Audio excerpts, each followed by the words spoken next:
Así como en México existe la Secretaría de Comunicaciones y Transportes, en Estados Unidos hay un organismo dedicado a la construcción de carreteras y de puertos y de otro tipo de comunicaciones.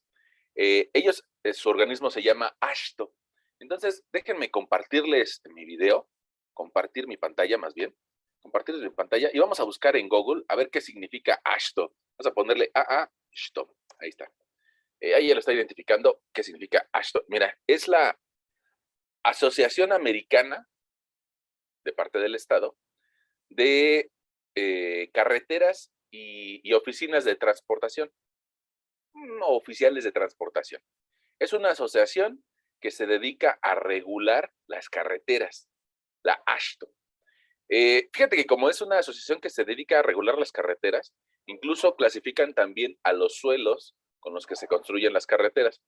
Pero hoy no me gustaría hablar de suelos, aunque es una materia que yo también doy. Hoy no vamos a hablar de suelos, hoy vamos a hablar de vigas.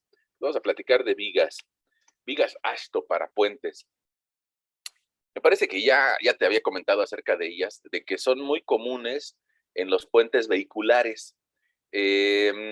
Son tan comunes y sobre todo yo creo que esta asociación americana dijo, bueno, pues ¿para qué ponemos a que todos los ingenieros se expongan y que calculen esos valores de la inercia sobre esos puentes, si podemos hacer algunos tipos identificables de los puentes? Yo creo que tú los has visto esos puentes con ese tipo de vigas. Pongamos, yo vivo un poco cerca de la zona de Montevideo y 100 metros. Bueno, no tan cerca, ¿no? Pero digamos que a veces he pasado por ahí y hace poco ahí colocaron ese tipo de vigas.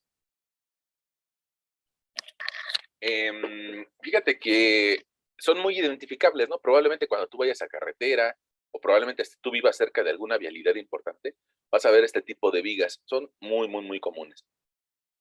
Eh, Tú sabes que Estados Unidos pues tiene un dominio tanto financiero como tecnológico sobre el resto del mundo.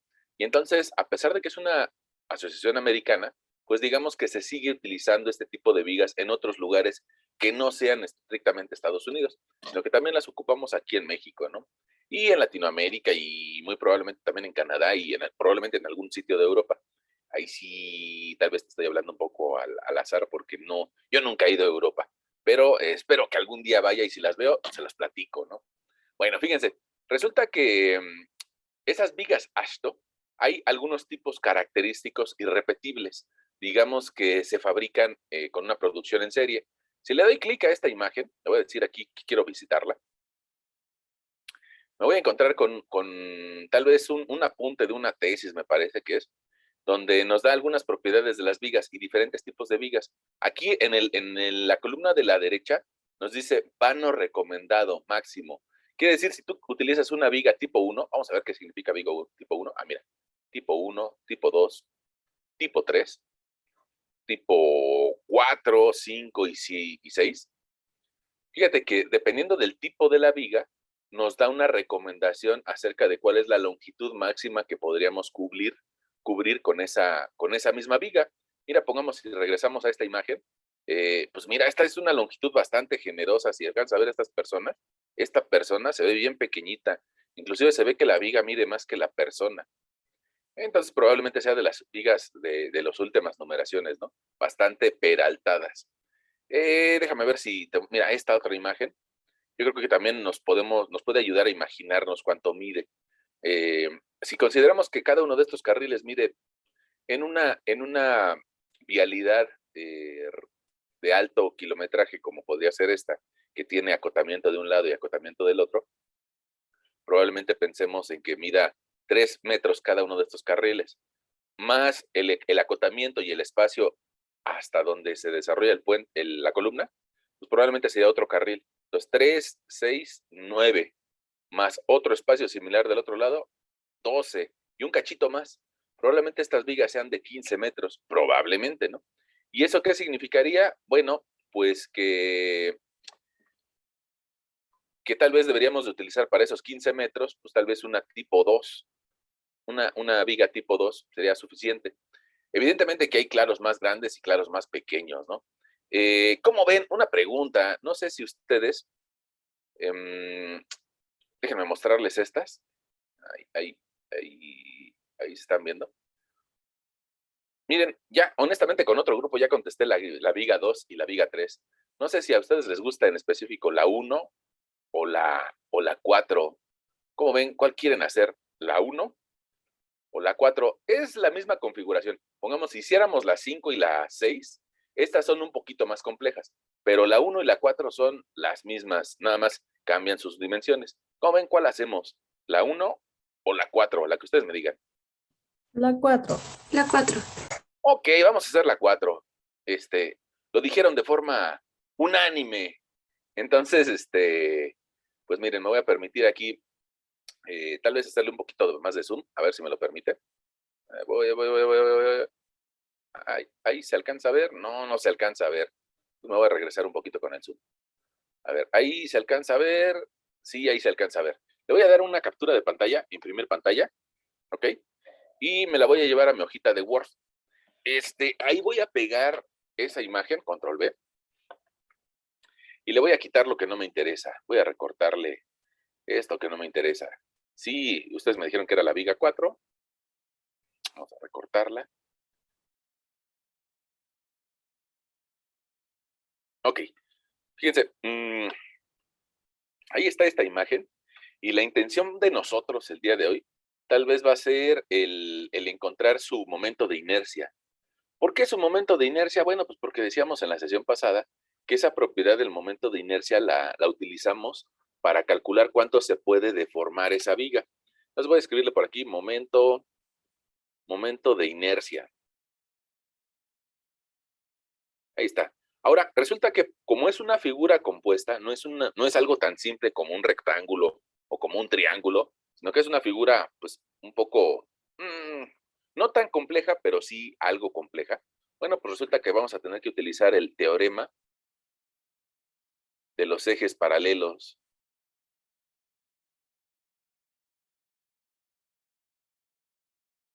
Ok, el teorema de los ejes paralelos, ¿qué nos dice? Nos dice, mira, si tú quieres encontrar el momento de inercia de una figura compuesta, doble X, entonces vas a tener que sumar la inercia de cada una de las figuras locales. Para eso, pues nosotros vamos a empezar a dividir esta figura en figuras más sencillas o más fáciles de entender, como podrían ser triángulos, como podrían ser rectángulos. Bueno, ahí está. Entonces, cada una de esas figuras locales va a tener un momento de inercia.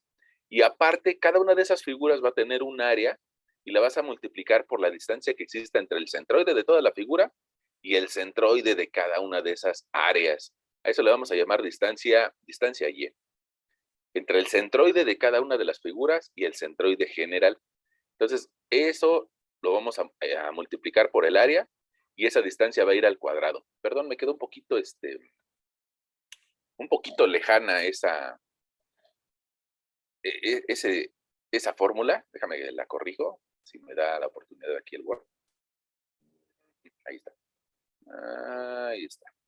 Ya, voy a acercarla porque como que había quedado muy lejana, ¿no? Y la queremos un poquito más cerquita. Ahí está.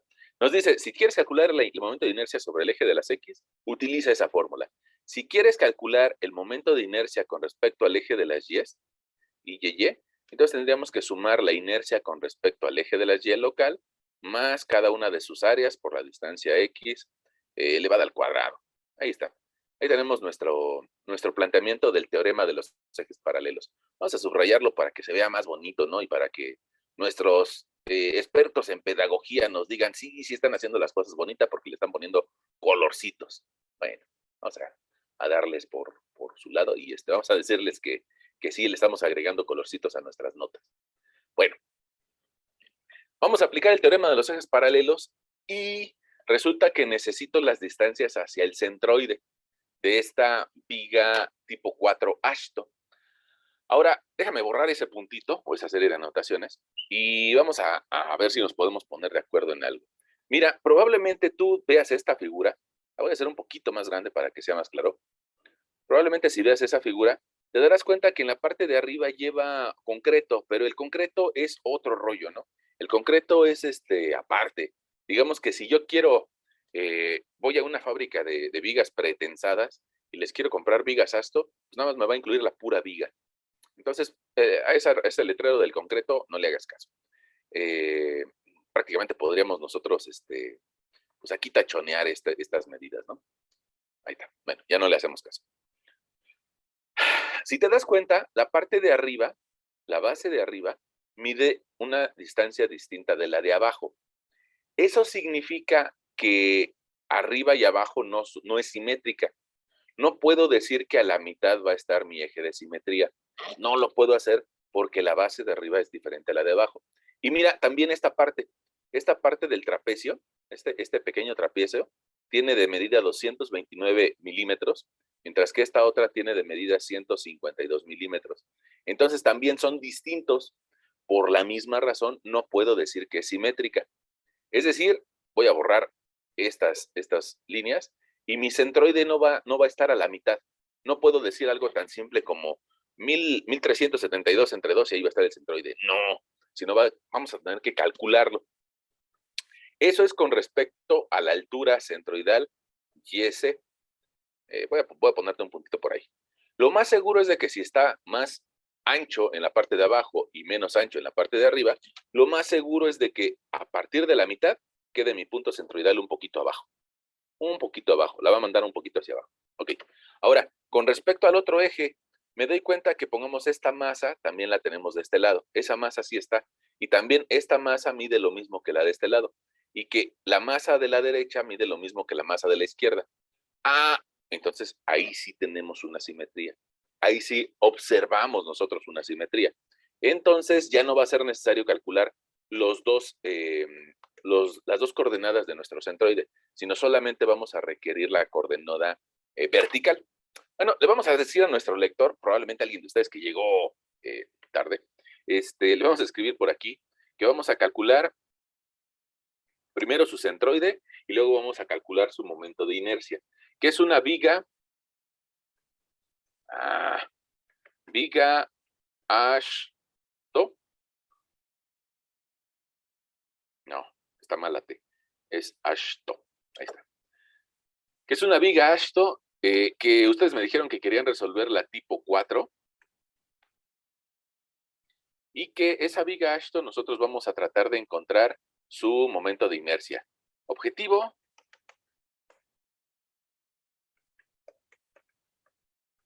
Determinar su momento de inercia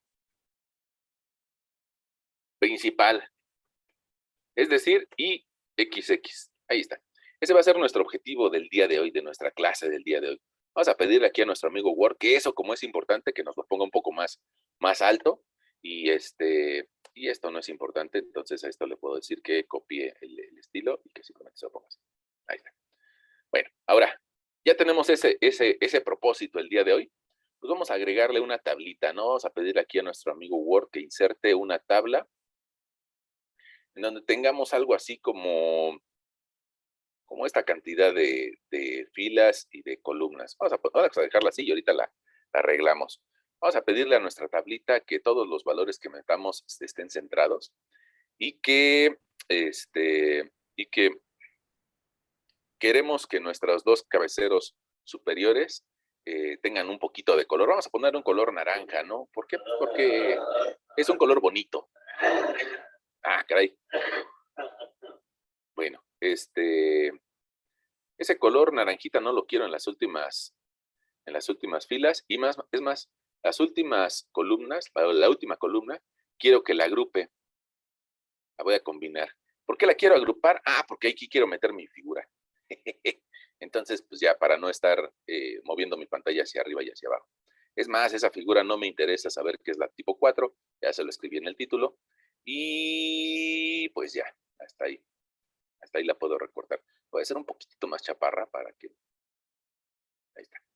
Bueno, ahora sobre mi tablita voy a escribirle a mi lector, si ustedes me lo permiten, yo creo que sí. Voy a escribirle a mi lector que primero voy a calcular el centroide.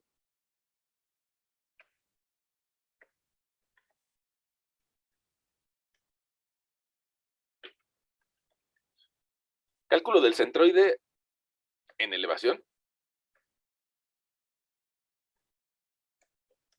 ¿Por qué en elevación? Porque en X es simétrica, ¿no? En el sentido horizontal es simétrica. ¿Eso cómo lo podríamos representar nosotros? Ah, pues podríamos considerar que exactamente a la mitad va a pasar nuestro eje de las Y. y que no vamos a tener problema con ese eje de las Y. Sin embargo, vamos a requerir un eje auxiliar o un eje de las X, y ese eje de las X te lo voy a poner con toda la intención del mundo, te la voy a poner de color gris. Vamos a poner aquí en la base. ¿Por qué lo voy a poner de color gris? Pues porque muy probablemente después lo vamos a tener que redefinir. Entonces, ahí va a estar nuestro eje de las X. Ahora, para poder calcular el centroide, pues necesitamos dividir esta figura en varias más pequeñas. Ahí está. Por lo menos en esas más pequeñas.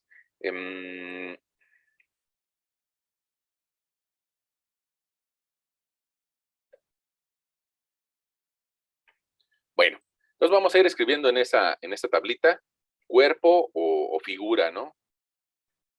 Cuerpo o figura. Una pregunta, puede ser que yo lo esté viendo bien y pues ustedes me digan, no, es cierto, profesor, no se alcanza a ver. ¿Alcanzan a ver las dimensiones que vienen ahí en la viga?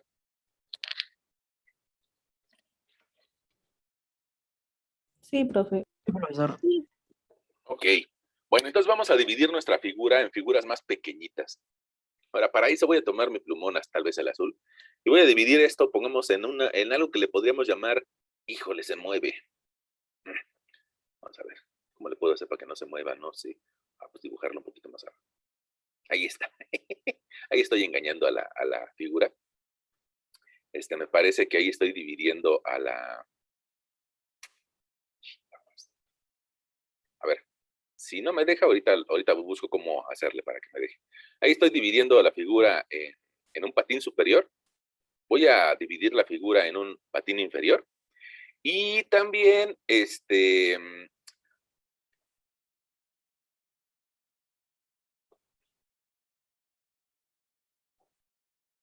está. Y resulta que aquí alguien me podría decir que podríamos utilizar trapecios. Nada más que les voy a pedir que no lo hagamos, que no utilicemos trapecios y que más bien utilicemos triángulos. Entonces, mira, ahí te estoy tratando de dividir esa figura un poquito más arriba. Ahí está. Ahí está dividida la figura en triángulos, más una zona recta, más otros rectángulos. Bueno, ahora, miren, voy a tratar de iluminar esa misma figura. Le voy a poner un colorcito, tal vez naranja. Vamos a ponerle el color naranja a la parte superior.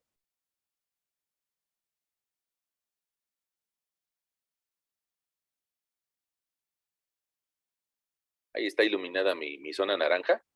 Y yo creo que esa zona naranja lo podríamos nosotros escribir dentro de nuestra tabla como parte del patín superior, ¿no? Vamos a decirle así. Probablemente alguien que sea muy purista con respecto a esto de las vigas Ashton nos diga que no se llama patín, pero nosotros nos podemos entender de esa forma, ¿no? Patín superior. Ahí está, patín superior.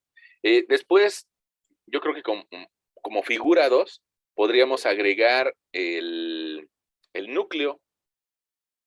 El núcleo al que le podríamos llamar alma. Después, yo creo que como parte de abajo o patín inferior, podríamos también agregar ese patín inferior. Y de forma intermedia, ¿por qué dejé esos espacios intermedios para agregar los triángulos, no? Esos triángulos, si quieren, vamos a tratar de ponerle nombres con mi plumoncito azul. Le voy a poner, híjole, se me movió mucho.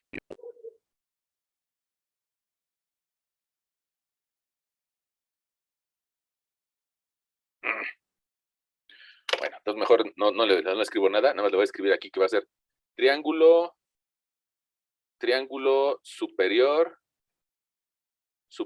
izquierdo, y voy a agregar otro que sea triángulo superior derecho. Estos dos triángulos resulta que más o menos a manera de espejo se presentan en la parte de abajo, no igualitos, pero más o menos a manera de espejo se presentan en la parte de abajo, pero se llamaría triángulo inferior, ¿no? Triángulo inferior izquierdo, triángulo inferior derecho. Ahí estamos. Voy a decirle aquí a mi Word que lo quiero guardar. Ahí está. Ahora, fíjense, esa figura que yo iluminé de color naranja, yo creo que de una forma muy, muy sencilla le podríamos calcular su área. Nada más que las dimensiones que tiene están expresadas en milímetros. Eso significa que el área la voy a estar calculando en milímetros al cuadrado. Bueno, ahí está nuestra figurita. ¿Cómo sería el área naranja que tenemos ahí iluminada? Pues sería una base de 508, creo yo. 508 por una altura de 203. Si hacemos esa multiplicación, a mí me da una cantidad un poquito grande, 103,124 milímetros cuadrados de área. Fíjense, voy a iluminar, a ver si me deja, eso sí. Voy a iluminar otra figura, tal vez ahora la voy a pintar de azul, que sea nuestra alma.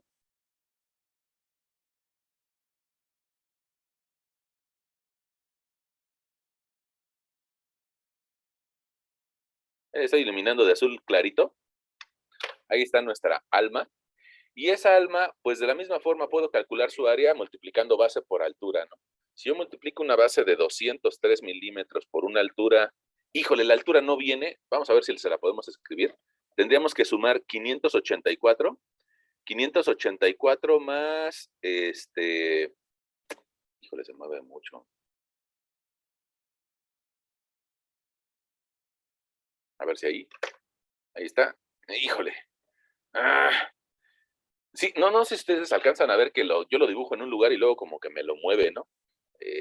Ahí quedó. Bueno, esa altura del alma serían 584 centrales más los dos triángulos, más 229 y más 152. Me parece que ahí en total tendríamos una altura del alma de 965 milímetros. Esos 965, si los multiplico por 203, pues resulta que voy a encontrar el área del alma, algo así como 195,895 milímetros a la cuarta potencia. Y de la misma forma, yo creo que podría volver a tomar, si me lo permiten, otra vez mi plumón naranja, para tratar de iluminar lo que sería el patín inferior.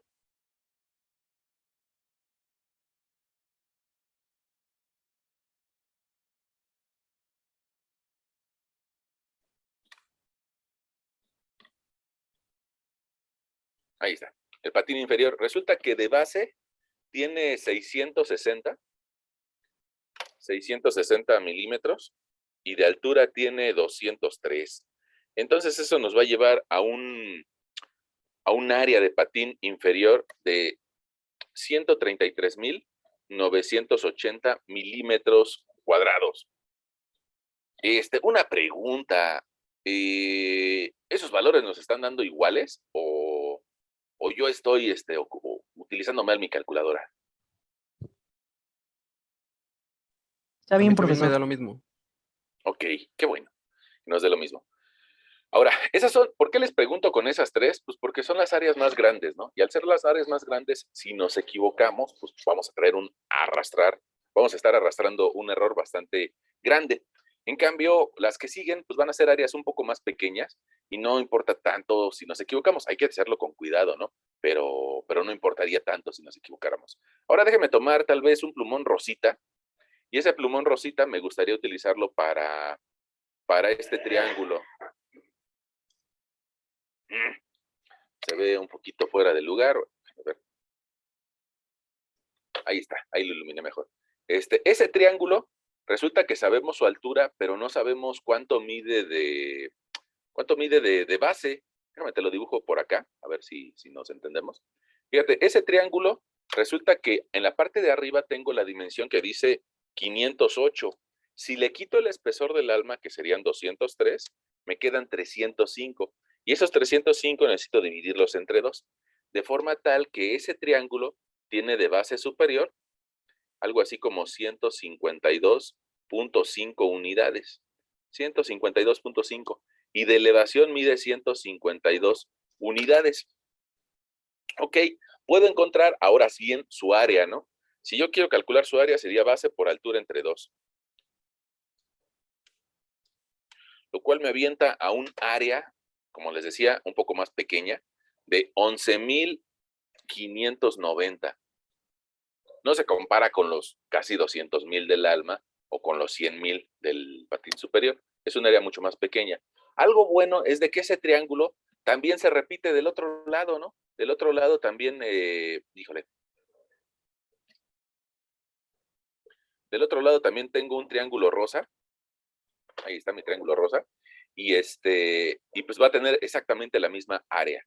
11,590 milímetros al cuadrado. Ahora vámonos con el otro triángulo, ¿no? Con los que están en la parte inferior, los triángulos inferiores. Déjenme pintarlos de verde.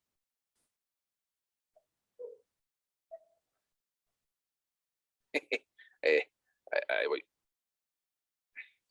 Ahí están. Mis triángulos verde. Probablemente me van a decir que ilumino mal, pero creo que se me mueven esas figuras y entonces por eso no me da una buena referencia para dibujarlas, ¿no? Déjenme volver a dibujar ese triángulo verde ahora acá. En la parte de abajo tenemos una medida que dice 660 milímetros. 660 milímetros. Probablemente ahí está muy chiquita la figura. Mira, acá, de donde tomamos la referencia, ahí lo estás viendo con mayor plenitud. 660 milímetros menos el ancho del alma, menos 203, nos quedarían 457. Si eso lo divido entre 2, resulta que voy a llegar a una base del triángulo. Una base del triángulo, déjame escribirlo, que mide 228.5 milímetros y de alto tiene 229. Muy parecidas, ¿no? Parecería que más bien los están haciendo a 45 grados. Bueno, ahora, ¿cómo puedo calcular esa área? Pues base por altura entre 2. Es decir, un área de 26,163.25. El triángulo verde. El triángulo verde de la izquierda es el mismo triángulo verde de la derecha, ¿no? Entonces, pues puedo copiar este valor y aplicarle esa área a los dos triángulos verdes. Ahí llevamos el cálculo de las áreas. Ahora, fíjate que necesitamos, con respecto a un eje de las X, necesitamos las alturas. Entonces, podríamos empezar desde abajo, ¿no? Con el patín inferior. Ese patín inferior resulta que mide de alto 203 milímetros, lo cual me permitiría escribir que su mitad está en 101.5 milímetros. Su punto medio, 101.5, la mitad de 203. Ok, ahora, si nos vamos hacia los triángulos, resulta que el triángulo que tiene 229 milímetros de alto, su centroide va a estar ubicado a 1/3 de la elevación. Si tomo ese 229 y lo divido entre 3, me va a dar una elevación de 76.33. Pero no puedo poner ese valor en la tabla. No lo puedo poner porque abajo del triángulo hay otra área. Es decir, hay que considerar el área que está por abajo, que mide 203 milímetros. Si yo sumo 203 milímetros más el 76.33, resulta que voy a llegar a una altura del centro de los triángulos de 282.33 milímetros. Ah, mira, se me está olvidando ponerle el cabecero, ¿no? Vamos a ponerle el cabecero. El cabecero dice, o eso que estamos calculando, son las distancias Y. Son las distancias Y y van a estar expresadas en milímetros. Ok, ¿estás de acuerdo conmigo que ese mismo centro, tanto del triángulo verde izquierdo como del triángulo verde derecho, es el mismo? Pues voy a copiar ese valor y lo voy a pegar arriba. Ahí está. Ahora, el alma. El alma en total tiene de alto 965 unidades. 965 unidades entre 2 me va a dar 482.5. Y esa cantidad necesito sumarle la base naranja, la base de 203. Con lo cual llegaríamos a una altura desde la base de 685.5. Es más, eso que te acabo de decir que viene desde la base, yo creo que nos va a convenir escribírselo aquí. Se lo voy a escribir con toda la mala intención del mundo. Distancia desde la base. No importa que me arregle un renglón, ¿no? Ahí yo creo que sirve mucho para que lo entendamos. Ahora, si me voy hacia los triángulos superiores, otra vez tengo la historia de 1/3. tiene de altura 152, entonces la ubicación de su centro va a estar a 1/3 de la altura. Si yo divido 152 entre 3, resulta que me da algo así como 50.66. 50.66 unidades. Pero necesito sumarlo o referenciarlo desde la base. Fíjate que si yo, bueno, tengo dos opciones. Sumar este 203 más 965 y luego bajarme los 50, ¿no? Déjame mostrárselos en la calculadora. Ahí está. Mira, entonces lo que voy a hacer para encontrar ese punto de los triángulos rosas es de que voy a sumar 203 más 965 menos los 50.66 que acabo de encontrar. Ahí está mi operación y me está dando un valor de 1117.34. Se lo escribo. 1117.34. Ah, me faltó un 1. 1117. Nos conviene poner comillas. Bueno, vamos a dejarse esa así. Bueno, vamos a ponérsela comilla. Ahí está. Bueno, esa altura del triángulo rosa izquierdo y del triángulo rosa derecho son las mismas, entonces la puedo copiar. Y el patín superior, fíjate que el patín superior, la mitad de 203, vamos a volver a mostrárselos con la calculadora, clear, la mitad de 203 me parece que es 101.5, entonces a 1372 le voy a restar la mitad de 103, es 101.5. Y ahí tenemos la distancia, es un 1270.50.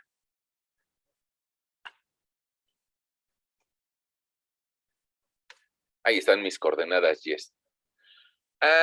¿Ustedes hicieron una tarea acerca de centroides? O sí, yo creo que ya la acabaron, o si no, probablemente todavía la sigan haciendo. Pero para calcular el centroide o la altura centroidal, nosotros haríamos sumatoria de áreas por distancias yes entre la sumatoria de las áreas. Quiere decir que necesitamos una columna que multiplique a cada una de estas áreas por cada una de las distancias yes. Al multiplicar esos valores, mi resultado va a quedar en milímetros al cubo.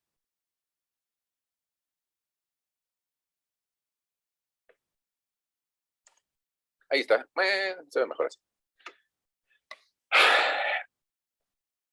Hay que estarlos multiplicando. Nada más que yo creo que el día de hoy me voy a dar el permiso, la oportunidad de utilizar una hojita de Excel, ¿no? Voy a copiarme estos valores hacia la hojita de Excel, nada más para que haga la multiplicación. Control C y por acá le voy a poner Control V. Miren, ahí están exactamente los mismos valores, los mismos. Nada más le voy a pedir a Excel que los multiplique, pues para no estarlo digitando todos esos números en la calculadora, ¿no? Mira, ahí los está multiplicando, arrastro y le digo, ¿sabe qué, señor Excel? Ayúdeme a ponerle decimales, ¿no? Ahí están mis valores. Estos valores los voy a copiar. No, antes de copiarlos le voy a pedir al señor Excel que me sume esos valores. Le voy a decir, señor Excel, ayúdeme y sume todos estos valores. Ahí está, nos está dando 319 millones de resultado. Ok, los voy a copiar, lo voy a pegar por acá.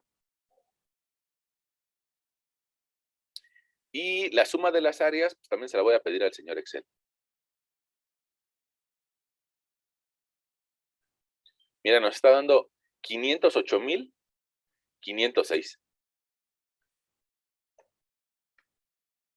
Bueno, ahora, si yo quiero calcular la altura centroidal, aquí tengo la formulita y me dice, oiga, pues usted tiene que dividir esta sumatoria entre esta otra sumatoria. Eso lo podemos hacer con nuestra calculadora de mano. Nosotros podríamos dividir 519,577,316 entre 508,506 milímetros al cuadrado. Y nuestro resultado nos va a dar 628.46 milímetros. ¿Por qué son milímetros? porque estaba yo dividiendo, o esta operación me lleva a dividir milímetros al cubo entre milímetros cuadrados. Se simplifica y mi resultado queda en milímetros. Alguien dirá milímetros a la 1. Bueno, ahí está. Una pregunta. ¿Tenemos algún problema con respecto a algún valor que aparezca en esa tabla? ¿Algún valor que no supimos de dónde salió? No sé si ustedes me pudieran decir eso.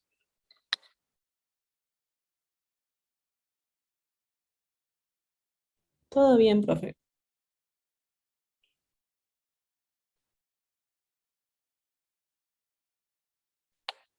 Bueno, ahora, nuestro objetivo, aquí dice, vamos a subrayarlo así de color verde que se vea, ¿no? Nuestro objetivo es determinar el momento de inercia. ¿Por qué? Porque ya vamos avanzando. Hoy estamos en nuestra sesión número 11 del semestre. Entonces, bueno, pues nuestro objetivo del día de hoy es determinar el momento de inercia. Con esta tablita no lo calculamos. Lo único que hicimos fue encontrar su punto medio de esta viga. Ahora, ese punto medio, creo que se me movió. Volver a ponerlo. Ese punto medio, pues no está a la mitad de la altura. Fíjate, si yo tomo mi calculadora y le pido aquí a la calculadora que nos muestre dónde está la mitad de la altura, sería tener un 1372 entre 2. La mitad de la altura sería 686. Y si te das cuenta, nuestra altura y es centroidal, no es eso. No es eso. Sino que nos está dando un valor menor. Ahora, ¿por qué nos está dando un valor menor?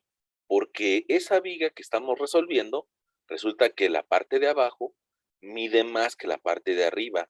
Está más esbelta en la parte de arriba. Abajo está un poquito más robusta. Además de que también está más alto los triángulos verdes que los triángulos rosas. Entonces, por esa razón, manda el centroide un poquito hacia abajo. No mucho, pero un poco, pues tal vez 50 milímetros hacia abajo, ¿no? Lo cual significaría como 5 centímetros hacia abajo. Bueno, ahora, ahí nosotros lo único que hicimos fue calcular el centroide de la viga, pero queremos calcular el momento de inercia. Entonces yo me voy a permitir, si ustedes me lo dejan, me voy a permitir copiar esta tabla. A ver si la puedo seleccionar.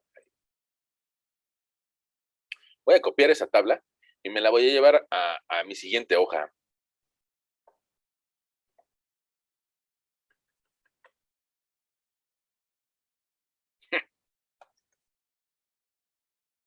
Bueno.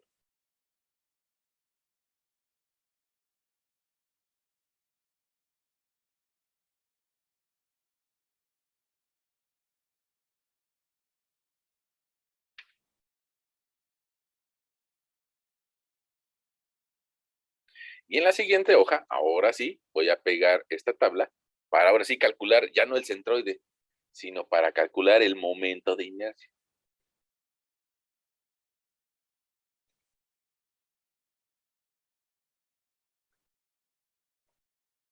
Ok. Ahora, ese momento de inercia va a ser el momento de inercia principal, es decir, con respecto al eje de las X. Ahí está.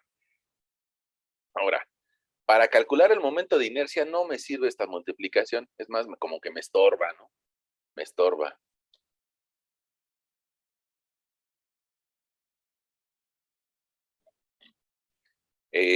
A veces cuando estamos haciendo una tablita nos preguntamos qué valores necesitamos en nuestra tablita. Hay veces que me ha tocado verlo, que cuando estamos en clases presenciales, algún alumno hasta lleva su acordeón de cómo hacer la tabla. Bueno, más que llevar el acordeón de cómo hacer la tabla, lo importante es que nos acordemos de la fórmula. Y la fórmula nos diría, vas a sumar las inercias locales más cada una de las áreas por las distancias y al cuadrado. Ojo, estas distancias y son desde el centroide. Y en cambio nosotros las tenemos desde la base. Entonces vamos a requerir agregar las columnas que nos permitan hacer esta operación. Es decir, que probablemente nos haga falta, bueno, no sé, a ver, vamos a irlas poniendo. Voy a agregar una columna que me genere la inercia local de cada figura. Inercia en X. No, esa no es desde la base, sino simplemente es inercia local en X. Tú recordarás que el momento de inercia lleva unidades a la cuarta. Le voy a agregar un alt 94,4. Ok. También le voy a agregar otra fila donde nos diga distancia Y, pero no va a ser medida desde la base, sino que va a ser medida desde el centroide. La voy a poner por aquí. Le voy a poner una letra D, nada más para identificar que es distancia. No significa que sea derivada de Y, nada más es una distancia. Y le voy a poner que es desde centroide.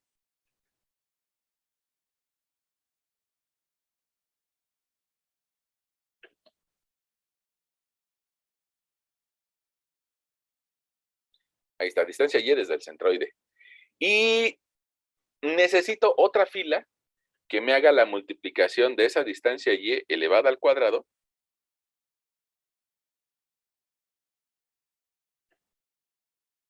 distancia Y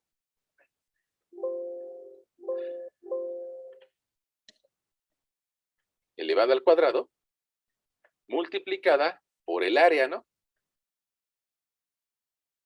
Ahora, si yo multiplico un área que está en milímetros al cuadrado y la distancia Y la voy a elevar al cuadrado, pues me va a quedar milímetros al cuadrado por milímetros al cuadrado. Mi resultado va a estar en milímetros a la cuarta potencia.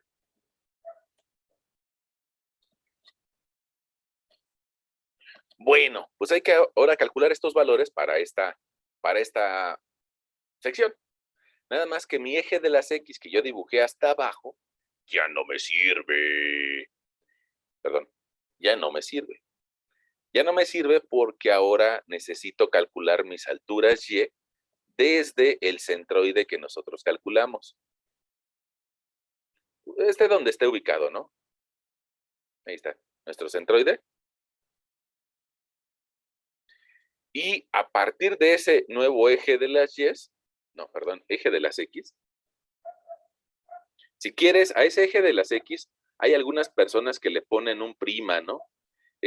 Hay personas que le ponen, ese eje de las X, puede ser que haya personas que le ponen un acento en la parte de arriba, o le pueden poner como un moñito, o le pueden poner una prima, o le pueden poner una diprima, o le pueden llamar de otra forma. O sea, lo importante es de que identifiquemos de que es un eje centroidal. Centroidal. Eso es lo importante, ¿no? Ahora, a partir de ese punto, necesito medir las distancias que hay desde cada una del centro de cada una de esas figuras. Mira, te lo voy a escribir aquí abajito, porque me va a ser más fácil para mí. Mira, te voy a dibujar la viga Ashton. Bueno, sí, lo he dibujado así. Ahí va, luego ahí va, y luego parece que la base de abajo es un poco más grande. Y voy a ponerle por aquí sus triángulos. No me quedó tan bonita como la que copiamos de internet, pero mira, el chiste que debemos de observar es de que nosotros calculamos el centroide de toda la viga. Ahí vamos a poner un par de ejes coordenados. A ese punto le llamamos centroide. Y ahora requerimos, en este término que se llama distancia Y, requerimos la distancia que hay entre el centro de cada una de esas figuras y el centroide. A eso le vamos a llamar distancia Y. Puede ser que también la encontremos desde otra figura, desde los triángulos, hacia el centroide, y a eso también le llamaríamos distancia Y. Tal vez la primera que te dibujé sería la distancia Y1 o hacia la figura del patín superior, mientras que esta sería la distancia tal vez 5, ¿no? Para uno de los triángulos. Bueno, esperemos que nos entendamos en eso. Ahora, algo importante es de que nosotros ya tenemos la distancia que hay desde la base y ya sabemos qué altura mide la Y centroidal desde la base. La calculamos hace algunos minutos con nuestra calculadora. Mira, déjame, te la muestro. Aquí la calculamos. Valía 628,46. Entonces, esos 628,46, pues digamos que me va a servir como un muy buen dato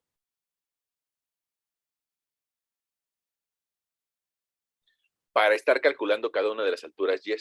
¿Por qué? Porque yo ya sé, pongamos, cuánto mide esa altura del patín superior desde la base. En este caso, mira, aquí lo voy a copiar. Déjame mover moverme tanto para que lo veas. Mira, ahí dice 1270.5, mide desde la base de la figura hasta el centro de la figura del patín superior. Si yo resto 1270.5 menos la altura YS, resulta que voy a estar encontrando la diferencial Y o la distancia Y, perdón, la distancia Y1. Ah, pues lo voy a hacer, ¿no? Entonces, fíjate, 1270.5 menos 628.46, pues me va a dar una distancia que mide 642.04. ¿Qué resté? Resté 1270.5 menos la altura Y centroidal, que vale 628.46. Nosotros la calculamos a la hora que calculamos el centroide. Bueno, le hago lo mismo a la siguiente figura. Fíjate que ahora voy a restar 1117.34 menos la altura centroidal de 628.46. Y eso nos da algo así como 511.12. No es cierto, me faltó un dígito. Tiempo. Porque me estaba equivocando con esa cantidad.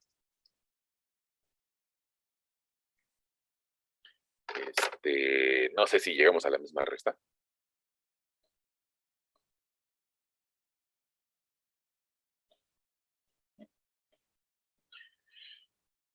Bueno, creo que sí. La siguiente figura, que es el alma, la figura azul, resulta que hace un rato nosotros calculamos qué altura tiene su centro desde la base y nos dio 685. Si esos 685.5 le resto la altura Y centroidal, me va a quedar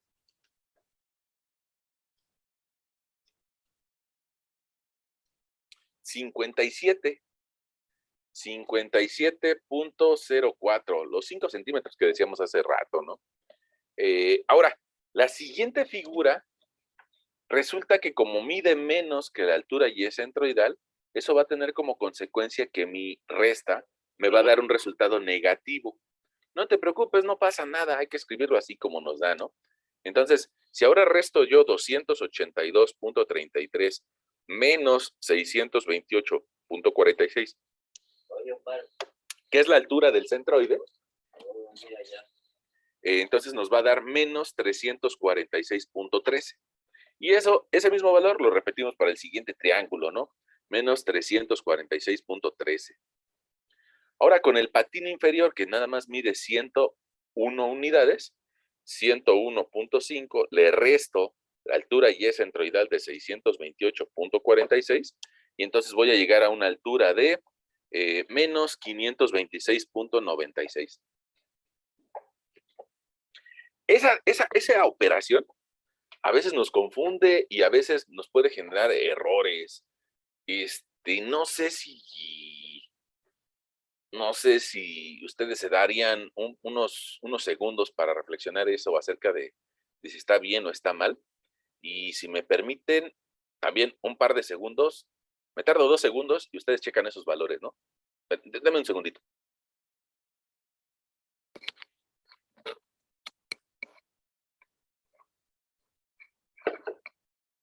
Pues creo que no hay ningún problema, no creo. De mi parte no, profe. Todo bien. Qué bueno. Bueno, ahora nos está haciendo falta esta columna, ¿no? Como que nos la saltamos sin querer. Fíjense que para encontrar las inercias locales, pues tenemos nosotros una serie de fórmulas. Mira, estas fórmulas nos dan valores de IX y de IY, y de X y de IY. Fíjate que aquí en la última parte de la hojita aparecen las dos que vamos a ocupar, la del rectángulo y la del triángulo. Una de ellas es IX, BH cúbica entre 12, y la otra es BH cúbica entre 36 para los triángulos. Entonces, bueno, pues nosotros podríamos regresar a nuestra imagen y tal vez calcular el primer momento de inercia, ¿no? Ya ves que la fórmula es inercia local igual a BH cúbica entre 12. Entonces, para la primera figura, que tiene una elevación de 200, no, una base de 508 milímetros. Lo vamos a multiplicar por 203 milímetros elevados al cubo entre 12. Bueno, pues eso nos va a dar un cierto valor, ¿no? Voy a tomar mi calculadora. 508 por 203 al cubo entre 12 nos da una cantidad enorme. Algo así como 354 millones. 354 millones 136,000 410 milímetros a la cuarta potencia. Es una cantidad bien grande y por eso se nos recomienda el utilizar pues separadores, ya sea que utilicemos comillas o que utilicemos comas. A mí honestamente me gusta más separar los miles con coma y los millones con comilla. A mí así me enseñaron, ¿no? Puede ser que ustedes digan, no, pues yo siempre voy a utilizar coma cada 3 unidades. Bueno, está bien. El chiste es que las separes. Sobre todo para ti mismo, ¿no? Porque eso nos va a ayudar a llevar pues un cierto orden. Te va a pedir incluso que las alinee. Ahí está. Ahora, fíjense que hay otro rectángulo donde podríamos aplicar la misma fórmula, BH cúbica entre 12, y sería el área azul. Esta área azul tiene de base 203 milímetros, tiene de altura 965 milímetros, y esa cantidad la voy a elevar al cubo, el 965, y lo voy a dividir entre 12. Eso significa que voy a tener un momento de inercia del alma también bien grande, ¿no? También bien grande. A ver, te lo escribo.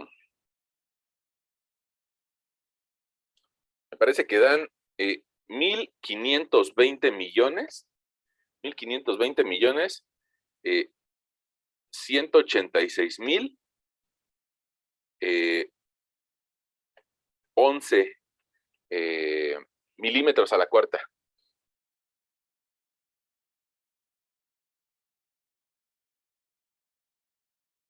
No es cierto.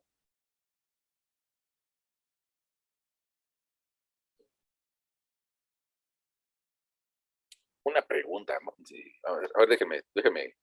Es que como que mi calculadora me lo transformó a cifra científica y me deja un poquito de duda. Déjenme mover esta para que lo haga aquí la operación. Miren, entonces yo tengo que multiplicar 203 por 965 elevado al cubo.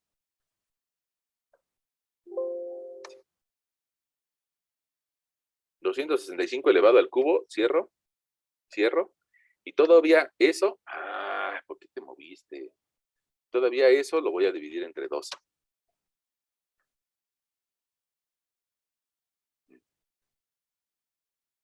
Aquí necesito escribir 203. Ahí está. Ahí está mi resultado, nada más que es lo mismo que les digo. Si yo veo un numerote, como que no me ubico qué número en realidad es. Entonces mejor le voy a pedir que lo separe por miles, ¿no? Y que le quite los decimales. Miren, ahí estoy viendo. 15,201. Sí estaba mal. Es 15,201 millones 860,000 115 unidades. Ahora sí ya. Es que lo dudé porque mi calculadora me lo mostró en forma científica y no le creí. Bueno, ahí está el momento de inercia del alma. Te darás cuenta que es una cantidad bien grande, ¿no? Bien grande. Bueno, ahora, precisamente es una cantidad grande porque nos decía, parece que la publicación que nosotros veíamos, esta misma publicación nos decía que la podíamos utilizar para vigas de hasta 30 metros de longitud. Entonces, por eso nos dan números tan grandes. Imagínate una viga de 30 metros de longitud, pues prácticamente podría techar, pues seguramente a una combi, ¿no? Tal vez tal vez hasta un camión. Honestamente no sé cuánto mide un camión. Vamos a preguntarle a Google que sabe todo, ¿no? ¿Cuánto? Camión, 40 personas medidas. Vamos a ver si Google sabe eso. Vamos a ver. Dice aquí...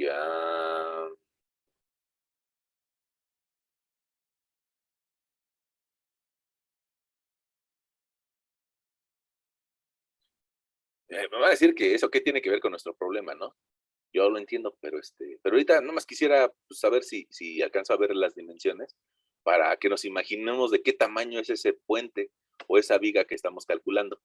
A ver, vamos a visitarla.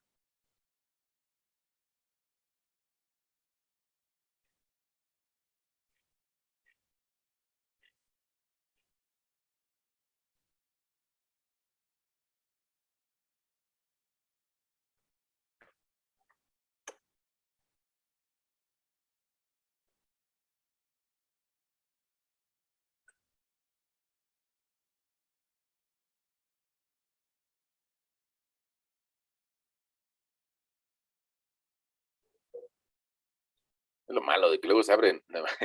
Fíjense, yo me estoy quejando de que vamos a obtener información y que nos estamos tardando unos minutos. Mira, aquí dice, un camión de estos que andan en la ciudad, dice que tiene una longitud total de 10.30 metros. 10.30 metros. Fíjense que esos camiones de los que andan en la ciudad, que miden 10.80 metros, pues prácticamente con la viga que estamos calculando, podríamos techar a 3 camiones de estos. A ver si por aquí nos dice alguna otra.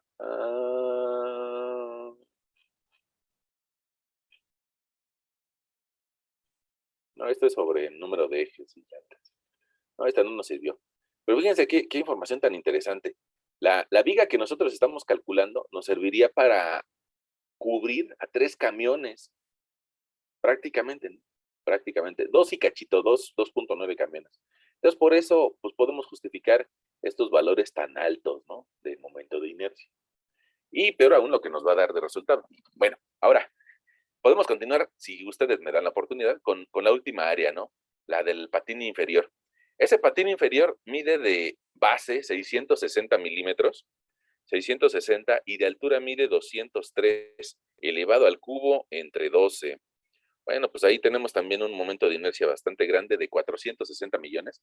460 millones, 098,485. Ya está. Ahora, si se dan cuenta, honestamente, ese valor que nos costó trabajo va como que dominar, ¿no? Va a dominar y va a aplastar a los otros valores que podamos obtener. Probablemente ahorita vamos a obtener los valores de los triángulos y se van a dar cuenta que no se van a poder comparar con este valor. Pero pregunta, no sé si alguien de ustedes operó esos momentos de inercia y nos pudiera decir si le dio lo mismo. Sí, profe, están lo mismo. Ok, esos momentos de inercia que nosotros utilizamos fueron para secciones rectangulares. Ahora, vamos a calcular la de los triángulos y resulta que la formulita para calcular momento de inercia de un triángulo, lo pongo por aquí, con respecto a su eje centroidal, es inercia en X igual a BH cúbica entre 36. Es parecida a la fórmula, pero va entre 36 porque es un triángulo. Mira, te la muestro en el Giveler.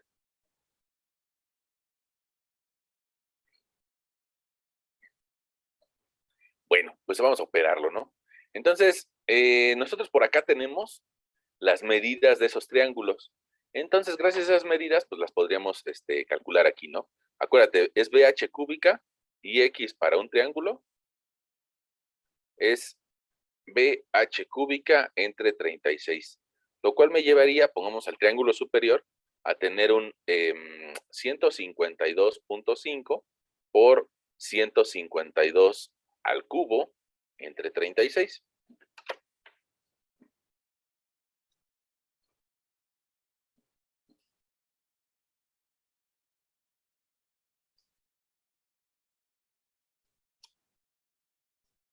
A mí me dio, no sé si a ustedes les da lo mismo, a mí me dio 14 millones. 14 millones, se lo voy a escribir a la tablita para el triángulo rosa. 14 millones 876,409 milímetros a la cuarta. Ahora, si te das cuenta, ese valor, pues también se va a repetir para el otro triángulo, ¿no? Para el otro triángulo rosa lo voy a copiar y lo voy a pegar. No importa que estén de cabeza, es el mismo valor. Ahí está, pero no se compara en nada con estos 15,000 millones. Ahora, para el otro triángulo, pues, podemos aplicar la misma formulita, ¿no? Vamos a ver cuánto medía el otro triángulo. Resulta que de base medía 228,5 por 229 elevado al cubo, y ese resultado entre 36.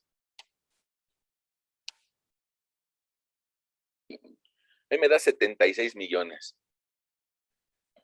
76 millones 223,722 milímetros a la cuarta potencia.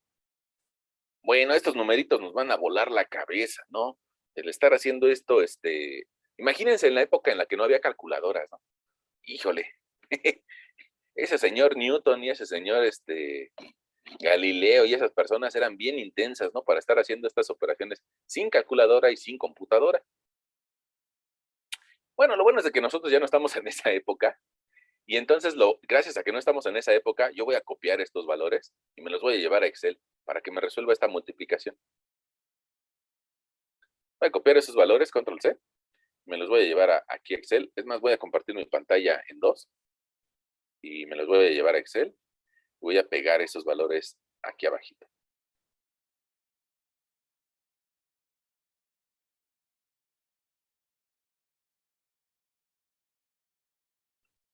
Creo que no los copió.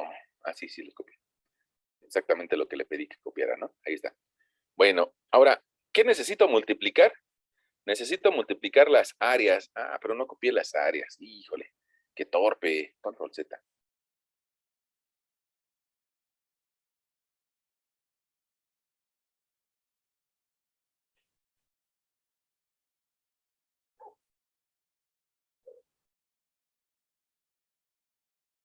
Ahí está, ahora sí está copiado todo. Bueno, fíjense, Excel tiene un pequeño problemita. Excel tiene un pequeño problemita aquí, porque digamos que los valores que tienen comilla, donde como si fueran millones, no los reconoce como número. A pesar de que yo aquí le diga, ¿sabes qué, señor Excel? Esto es un número, no es una moneda, no es una fecha, sino es un número. A pesar de que yo le diga es un número, estos valores que tienen comilla no los reconoce. Y eso me puedo dar cuenta cuando le digo, oye, suma esos valores. Suma estos valores que tienes aquí arribita. Y mira, resulta que me dice, la suma es 0. Pues no puede ser 0, ¿no? Porque aquí tenemos unos ciertos valores. Y mira, te darás cuenta que cuando tomo el primero y le quito la comilla y se la transformo por una coma, ahora sí lo está sumando. Entonces, si tiene una comilla, no lo identifica Excel. Entonces voy a quitarle esa comilla.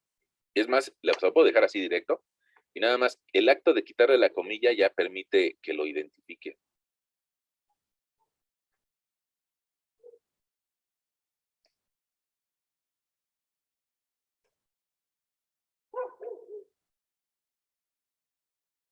Ahí está. Ya hizo mi sumota. Te darás cuenta que hay muchos .000. Entonces vamos a quitar esos decimales. No nos sirven de gran cosa. Y ahora sí le podemos decir al señor Excel, oiga, agrúpemelo por miles, ¿no? Para que no me pierda. Si te das cuenta, de todos estos valores, el más grande y el que aporta más, pues es el de 15,000 millones. O sea, vamos a colorearlo incluso para que se identifique, ¿no? Mira, el valor grande es el del alma.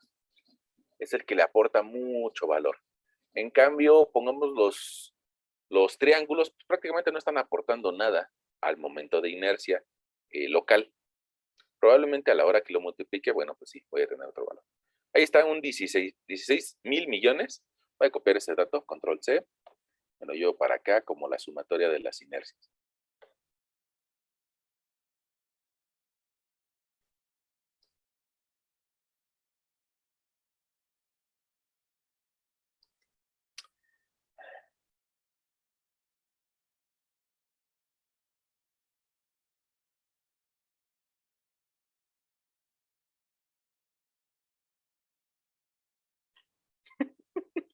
Me pasó lo que luego dice que pasa en los memes acerca de Word, ¿no? Que mueves algo tantito y se te cuadra todo. Ahí está, mejor no lo voy a mover. Bueno, ahí tengo ese valor, que es la suma de todas las inercias. Y ahora le voy a pedir a mi Excel, porque ese es el bueno para multiplicar, le voy a pedir que multiplique cada una de las áreas por cada una de las distancias Y. Ahí no tengo comillas, entonces no va a tener problemas en hacerlo. Ahí lo está multiplicando, nada más le pido hacia abajo que lo arrastre. Y también le voy a pedir que haga una suma. Control C, Control V.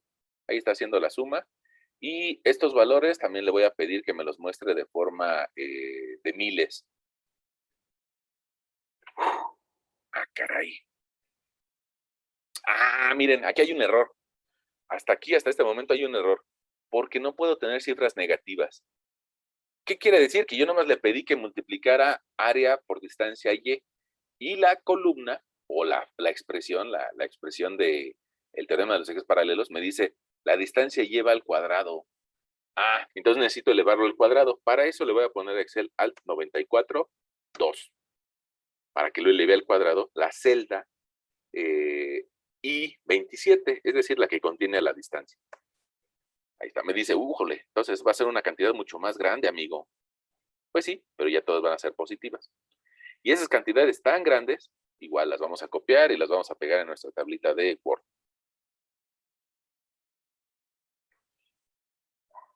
Ya están ahí nuestras cantidades. Le damos las gracias al Excel, ya lo ocupamos un ratito, pero pues es bueno para eso, ¿no? Para hacer multiplicaciones. Ahora, ya llegamos aquí a las sumas. Y quiere decir que ya podríamos aplicar nuestro teorema de los ejes paralelos.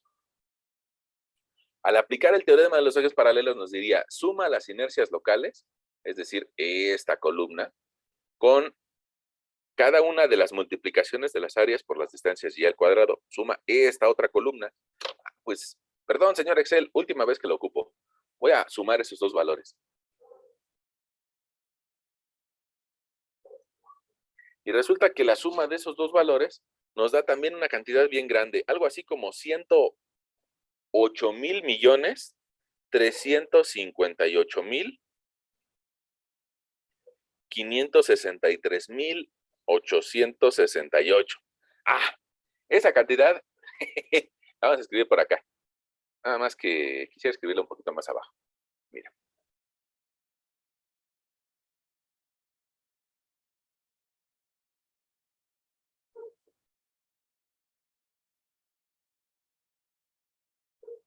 Bueno, a nosotros nuestro problema nos está arrojando como valor 108,358,000. No, 108,358 millones y luego 563,868 milímetros a la cuarta potencia. Ese, si bien es cierto que es nuestro resultado, la verdad lo estamos escribiendo como si fuéramos niños de primaria. Ustedes me van a decir, no es cierto, usted es el que lo está escribiendo. Ah, bueno, está bien. Yo soy el que lo está escribiendo como niño de primaria. Porque estoy escribiendo muchas cifras, muchos datos. Una buena práctica sería nada más escribir 4 o 5 cifras significativas. Y lo demás lo podríamos redondear. Es decir, alguien nos podría decir, oigan, no pierdan el tiempo con tantos números, nada más escríbalo como 108,000 millones, 108,360 millones, y lo demás redondéelo y ya no esté escribiendo tantos números. Y esa es una buena opción, pero hay una opción mejor, que es escribirlo de forma científica. Escribirlo de forma científica. Para escribirlo de forma científica, nosotros escribiríamos IX igual a recorreríamos el número de decimales hasta llegar a una sola cifra. Mira, aquí llevaríamos 1, 2, 3, 1, 2, 3, 1, 2, 3, llevaríamos 9, 10, 11. Eso nos llevaría a escribir un 1.084, 1.084 por 10 a la 11 milímetros a la cuarta potencia. Y ya, y eso es un buen resultado. Fíjate, ¿dónde quedaron estos números? En la aproximación, se perdieron en la aproximación, pero no nos va a cambiar mucho esa cantidad. Eso sería anotándolo de forma científica, plenamente científica. ¿Por qué te lo anoto? Porque más adelante lo vamos a requerir. Porque cuando calculemos deformaciones, muchas de las cantidades las vamos a tener que expresar así, de forma científica. Tanto el momento de la inercia como la rigidez, como los momentos flectores, también nos van a quedar escritos en una notación científica. Entonces, es importante que lo aprendamos a utilizar, ¿sale? Ahora, déjame te lo escribo en una forma pseudocientífica, ¿sale? ¿Por qué pseudocientífico? Porque te lo voy a escribir en una notación,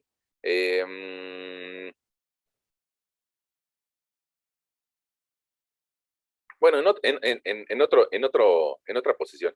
Mira, te lo voy a escribir así. Igual a 108. Si recorro mi punto decimal 2 unidades, entonces sería 108.36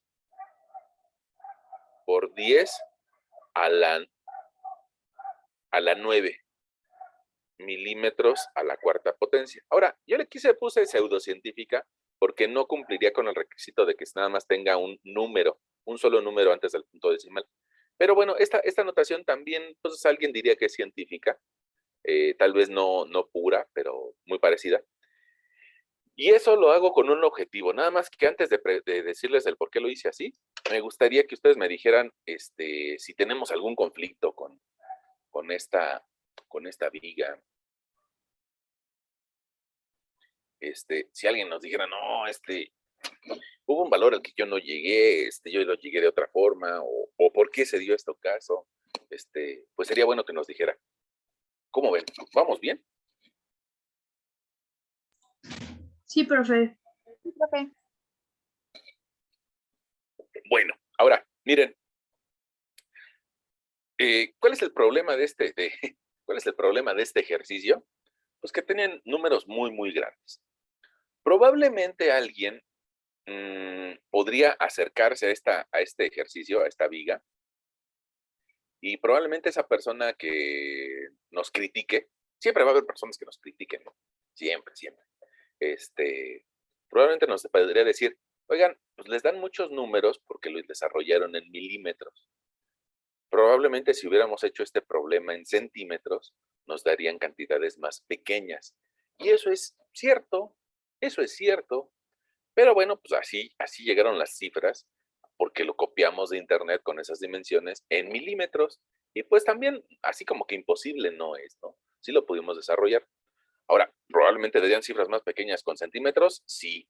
Y eso automáticamente al desarrollarlo en centímetros, probablemente ya no requiera el utilizar la magnitud científica, sino lo podríamos desarrollar con cifras, pues de miles. Bueno, ahora, fíjense que eso que nosotros hicimos, pues puede ser que nos creamos especiales y casi, casi hechos por Dios o cosas así porque lo pudimos desarrollar, pero honestamente hay muchos otros ingenieros que ya lo han hecho. Entonces, si nosotros nos metemos a la tablita de donde sacamos esos datos, de las vigas Ashton, fíjate que es la viga número 4, pues resulta que nos podemos venir a esta tablita en la parte de arriba y aquí viene ese dato. Mira, para la viga tipo 4 viene el dato de momento de inercia, aquí le llama IC, inercia principal respecto a su centroide, multiplicado por 10 a la 9 milímetros a la cuarta potencia, y les da 108.5. 108.5. Y resulta que nosotros, pues sí, somos especiales, nos dio 108.4. Fíjense que, entonces, resulta que está bien, ¿no? Yo creo que si alguien se pone a alegar por una milésima de valor, bueno, pues le diríamos, oh, híjole, una milésima de valor no te va a cambiar tu problema, prácticamente el 108.4 o el 108.5 es lo mismo. Y también nos permite entender que lo hicimos bien, que sí sabemos aplicar el teorema de los ejes paralelos para resolver la inercia de esta figura. Probablemente tú me digas, profesor, ¿hicimos todo eso cuando ya teníamos el valor? Sí, pero precisamente nuestro ejercicio del día de hoy era hacerlo y que llegáramos a este valor, que llegáramos a un valor correcto, ¿no? Entonces, aquí ya nos estamos dando cuenta de que sí llegamos a un valor correcto y de que nuestro procedimiento es cierto, es válido. Nos podemos sentir grandes, ¿no? Porque sí lo hicimos bien. Ahora, hay ocasiones en que las vigas que nosotros vamos a utilizar no son tan comerciales y que nosotros tendremos que calcularle su momento de inercia. Y no vamos a tener una tabla de referencia donde encontrar cuál es el valor correcto. Entonces, por eso hicimos nosotros este problema el día de hoy, para que aprendiéramos a calcular momentos de inercia de una figura compuesta aplicado al tema de vigas. Quisiera hacerte un último comentario y es, ¿por qué utilizamos triángulos? ¿Por qué utilizamos triángulos en vez del trapecio? Si ya sabemos cuál es la fórmula del centroide del trapecio. Bueno, es cierto, sabemos cuál es el centroide del trapecio. Es más, te lo podría poner por aquí. El centroide de un trapecio, decíamos que es base menor A, base mayor B, altura H, y su centroide, con respecto a la altura, va a estar ubicado, está Y del trapecio. La podemos escribir como Y de trapecio igual a H entre 3, multiplicado por 2 veces la base menor más la base mayor entre la suma de A más B. Está bien, tenemos esa fórmula del centroide, pero si yo intento buscar la fórmula del trapecio de la inercia, el señor Hibbeler no nos la dio.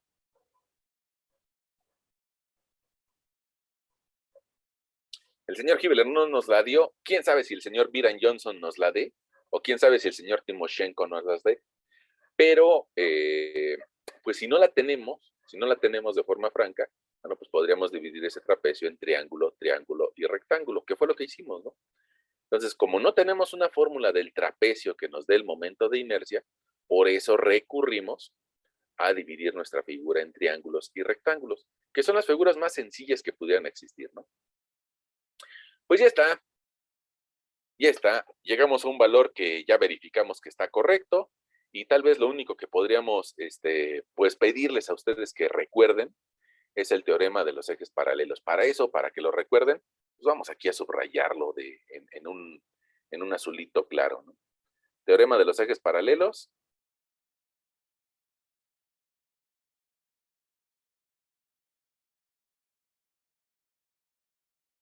Y nos ayuda a calcular el momento de inercia en figuras compuestas, figuras que no vienen en la parte trasera de la portada de algún libro. Pues ya está, no sé si tienen alguna duda, algún comentario.